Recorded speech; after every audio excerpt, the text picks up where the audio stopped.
You ask Tiger to solve. This deals with linear equations with one unknown. The final result is x equals 5. Let's solve it step by step. Group all constants on the right side of the equation.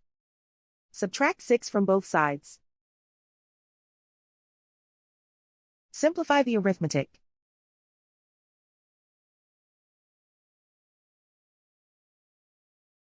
Isolate the x. Divide both sides by 6. Simplify the fraction.